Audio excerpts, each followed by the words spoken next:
Hello my dear students. So in our previous video we were discussing about the human health disease from class 12th. So we have already discussed about typhoid, symptoms of typhoid, treatment of typhoid. We now in this class we will discuss about pneumonia. So in our NCERT we have two causative agent for pneumonia. Causative agent का मतलब है बेटा कि वो bacteria जो कि pneumonia disease के लिए रिस्पॉन्सिबल है. So we have streptococcus pneumoniae. Streptococcus pneumoniae is the main bacteria which is responsible for pneumonia and the another one is the haemophilus influenzae. तो हीमोफिलस इन्फ्लुएंजाई आपसे CBSE में पूछा भी गया है. क्यों पूछा गया है? क्योंकि हमारे पास एक इन्फ्लुएंजा डिजीज़ होता है जो कि इन्फ्लुएंजा वायरस की वजह से होता है, लेकिन यहाँ पर आपको याद रखना है this is haemophilus influenzae which is responsible for pneumonia and pneumonia is bacterial disease. ये आपको याद रखना है कि निमोनिया के दो पॉजिटिव एजेंट हैं. कौन से हैं? Streptococcus pneumoniae and haemophilus influenzae. अब नेक्स्ट है हमारे पास कि इन्फेक्टेड ऑर्गन क्या होगा निमोनिया में. So infected organ in pneumonia is alveoli. Lungs alveoli को जो निमोनिया है वो अफेक्ट करता है. अब एक डिफरेंस आपको यहाँ पर याद रखना है कि निमोनिया में और जो कॉमन कोल्ड है उसमें क्या डिफरेंस है. पहला डिफरेंस ये है कि निमोनिया बैक्टीरियल डिजीज़ है और जो कॉमन कोल्ड है वो रीनो वायरस की वजह से होता है, वो वायरल डिजीज़ है. सेकंड जो डिफरेंस आपको याद रखना है, जो निमोनिया है this pneumonia affect the lung को अफेक्ट करता है, लंग्स एल्वियोलाई को अफेक्ट करता है. लंग्स एल्वियोलाई में म्यूकस भर जाता है जिस वजह से हमें निमोनिया की प्रॉब्लम होती है. लेकिन जो कॉमन कोल्ड है, कॉमन कोल्ड जो है वो लंग्स को अफेक्ट नहीं करता है. Common cold upper respiratory tract तक ही रह जाता है. जो कॉमन कोल्ड का वायरस है वो अपर रेस्पिरेटरी ट्रैक्ट को अफेक्ट करता है, ट्रैकिया को अफेक्ट करेगा. बट जो निमोनिया है, निमोनिया लंग्स एल्वियोलाई को अफेक्ट करता है. Now come to the symptoms of pneumonia. So pneumonia के सिम्टम्स में क्या होगा हमारे पास कि फीवर होगा निमोनिया में, कफ होगी निमोनिया में, हेडेक रहेगा निमोनिया में. आपको याद रखना है कि फीवर के साथ क्या होगा, यहाँ पर कफ होगा, हेडेक रहेगा निमोनिया के अंदर. और नेक्स्ट जो इसमें आपको याद रखना है कि कई बार जब क्योंकि जो हमारी लंग्स में एल्वियोलाई हैं, alveoli are filled with the fluid के साथ फिल हो जाती हैं, तो वहाँ पर ऑक्सीजन का जो एक्सचेंज होता है वो लंग्स एल्वियोलाई के थ्रू होता है. तो ऑक्सीजन का एक्सचेंज जो होता है उसे प्रॉब्लमेटिक हो जाता है निमोनिया के केस में. तो ऑक्सीजन की कमी की वजह से कई बार जो ग्रे नेल्स हो जाते हैं और ब्लूइश लिप्स हो जाते हैं along with fever, cough and headache. तो आपसे एक क्वेश्चन पूछा जा सकता है कि हाँ ऐसा कौन सा बैक्टीरियल डिजीज़ है जिसमें कि ब्लूइश लिप्स हो जाते हैं, ग्रे नेल्स हो जाते हैं. कौन सा डिजीज़ है? निमोनिया. किस वजह से हो जाते हैं? ऑक्सीजन की डेफिशिएंसी की वजह से हो जाते हैं, क्योंकि जो लंग्स है उनके अंदर फ्लूइड भर जाता है जिससे कि एक्सचेंज ऑफ गैसेस नहीं हो पाता. अब मोड ऑफ ट्रांसमिशन क्या है निमोनिया? निमोनिया कैसे ट्रांसमिट होता है? So pneumonia is inhaling droplet infection और aerosol from the infected person. अगर हम इन्फेक्टेड पर्सन से हम ड्रॉपलेट इनहेल कर लेते हैं या aerosol, this is aerosol infection, या फिर हम इन्फेक्टेड पर्सन के यूटेंसिल्स या आर्टिकल्स को शेयर करते हैं, तो प्रोबेबिलिटी है कि हमें निमोनिया हो सकता है. I hope this pneumonia, this bacterial disease is clear to you. So next we have a table. This table is also having some other bacterial disease जिनकी डिटेल के बारे में NCERT नहीं लिखती है, बट इनके बारे में NCERT ने इनका नेम मेंशन किया हुआ है कहीं, तो एटलीस्ट हमें ये वाले बैक्टीरियल डिजीज़ भी जो हैं वो आने चाहिए. तो इन बैक्टीरियल डिजीज़ में सबसे पहला जो डिजीज़ है हमारे पास वो है ट्यूबरक्लोसिस. अब ट्यूबरक्लोसिस क्या है? ट्यूबरक्लोसिस इज़ TB के बारे में आपसे पूछ लिया जाता है. TB, तो TB का कॉजेटिव एजेंट क्या होगा? Mycobacterium tuberculosis. सो जो ट्यूबरक्लोसिस का कॉजेटिव एजेंट है वो माइकोबैक्टीरियम ट्यूबरक्लोई होता है. ट्रांसमिशन कैसे होता है ट्यूबरक्लोसिस का? Tuberculosis is also because of droplet infection. ये भी ड्रॉपलेट इन्फेक्शन की वजह से होती है.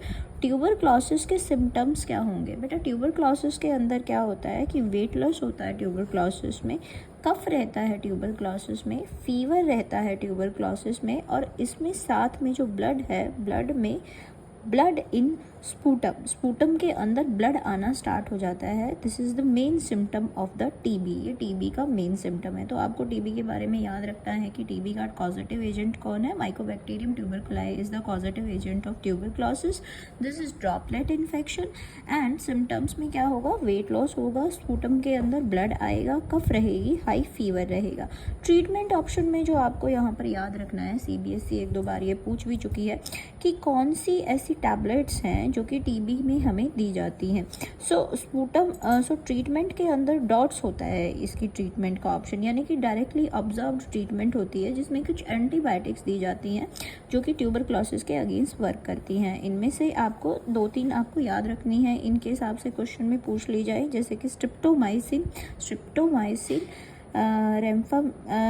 रेफामिसिन और इथेम्ब्यूटॉल, ये आपको याद रखना है, स्ट्रिप्टोमाइसिन, रेफामिसिन एंड इथेम्ब्यूटॉल। अब आपको ट्यूबरक्लोसिस जो है, ट्यूबरक्लोसिस एक तो नॉर्मल ट्यूबरक्लोसिस होती है, नॉर्मल टीबी, एक होती है MDR टीबी। MDR टीबी का क्या है, multi drugs resistant TB which is more dangerous than this normal TB.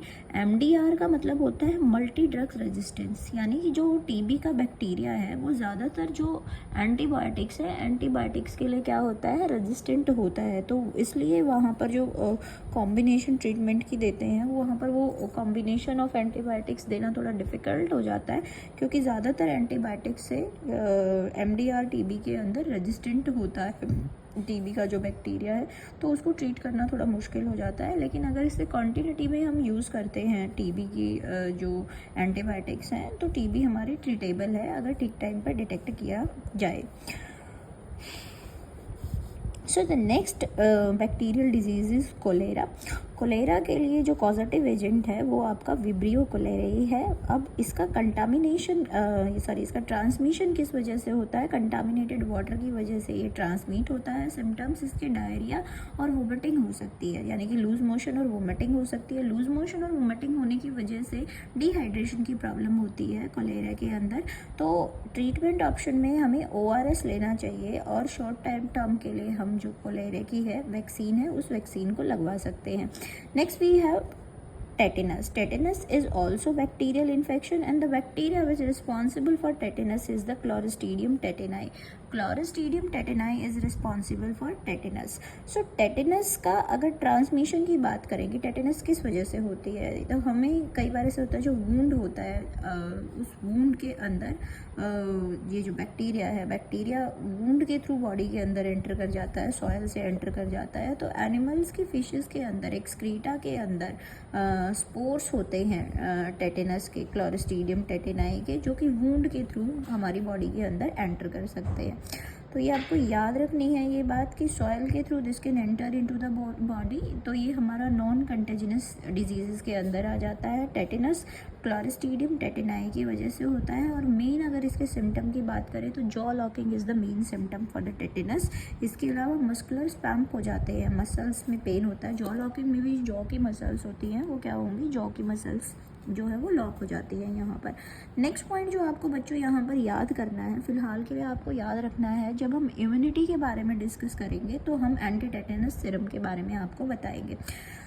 Treatment option क्या है इसमें, ट्रीटमेंट ऑप्शन हमारे पास टेटेनस में है कि हम इसमें एंटी टेटेनस सीरम को यूज़ करते हैं। जैसे ही किसी को वुंड होता है, किसी को इंजरी होती है, तो जैसे ही वो डॉक्टर के पास जाते हैं तो वहाँ पर उन्हें एक टेटेनस का इंजेक्शन लगाया जाता है। उस टेटेनस के इंजेक्शन के अंदर एंटी टेटेनस सीरम प्रेजेंट होता है। दिस इज़ वेरी इंपॉर्टेंट, ये बात आपको याद रखनी है कि वहाँ पर एंटी टेटेनस सीरम प्रेजेंट होता है।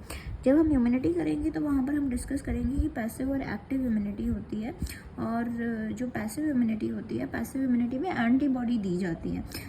टेटेनस के केस में हम प्री फॉर्म्ड एंटीबॉडी ना दे के एंटी टेटेनस सीरम देते हैं। Same with the snake bite, snake bite में हम एंटी वीमन इंट्रोड्यूस करते हैं, वीमन इंट्रोड्यूस किया जाता है, ना कि एंटीबॉडी इंट्रोड्यूस की जाती हैं स्नेक बाइट के केस में। ऑन द सेम नोट जो टेटेनस है, टेटेनस में एंटीबायोटिक इंट्रोड्यूस नहीं की जाती हैं पैसिव इम्यूनिटी प्रोवाइड करने के लिए, वहाँ पर एंटी टेटेनस सीरम यूज़ किया जाता है ट्रीटमेंट के ऑप्शन पे। नेक्स्ट जो हमारे पास डिजीज़ है वो पर्ट्यूसिस है। पर्ट्यूसिस होता है बेटा काली खांसी। ये ज़्यादातर इरेडिकेट हो चुका है। प्रोड्यूसेस हो गया, जैसे प्लेग हो गया, प्लेग भी एक महामारी था एक टाइम पर, जो कि अभी इरेडिकेट हो चुका है। So pertussis is because of bordetella pertussis. जो कॉजेटिव एजेंट है प्रोड्यूसेस का, वो बॉर्डीटिला प्रोड्यूसेस है। और इसका जो ट्रांसमिशन है, this is also airborne bacteria. Respiratory tract को ये इन्फेक्ट करता है, एयर के थ्रू ये ट्रांसमिट होता है। इसका सिम्टम्स क्या होगा? वुपिंग कफ हो गए। वुपिंग कफ मतलब काली खांसी, वोमिटिंग हो सकती है, फीवर हो सकता है। अब ट्रीटमेंट ऑप्शन में जो प्रोड्यूसेस होती है, प्रोड्यूसेस की हमें वैक्सीन दी जाती है। एक वैक्सीन का आपको नाम याद रखना है, DPT। DPT is the vaccine for 3 bacterial disease. 3 bacterial disease के लिए DPT वैक्सीन का यूज़ किया जाता है। D for diphtheria, P for pertussis and T for tuberculosis. So DPT को हम ट्रिपल वैक्सीन बोलते हैं, जो कि डिप्थीरिया, पर्ट्यूसिस और TB के लिए यूज़ की जाती है। अब बात है कि डिप्थीरिया क्या होता है, जो हम DPT की बात कर रहे हैं। DPT में डिप्थीरिया डिजीज़ के बारे में थोड़ा सा मैं आपको बताना चाहूँगी। Diphtheria is also bacterial disease, ये भी एक बैक्टीरियल डिजीज़ है। एंड डिप्थीरिया का जो कॉजेटिव एजेंट है वो है कोरोनीबैक्टीरिया डिप्थीरियाई। डिप्थीरिया का जो कॉजेटिव एजेंट है वो है कोरोनीबैक्टीरियम डिप्थीरियाई। कोरोनीबैक्टीरियम डिप्थीरियाई। डिप्थीरिया को बेटा हिंदी में गलघोटू भी बोलते हैं। गलघोटू मतलब कि जो थ्रॉट होता है, थ्रॉट के अंदर ग्रेश मैम्ब्रेन हो जाती है इस बैक्टीरिया की, जिस वजह से सांस लेने में प्रॉब्लम होती है, इसलिए इसको हम गलघोटू भी बोल देते हैं। मैं आपको याद रखने के लिए बता रही हूँ। So diphtheria is because of corynebacterium diphtheriae and यहाँ पर grey membrane is formed inside the throat. Throat के अंदर ग्रे मैम्ब्रेन बन जाती है। ट्रीटमेंट ऑप्शन पर यहाँ पर एंटीबायोटिक्स ही यूज़ करते हैं।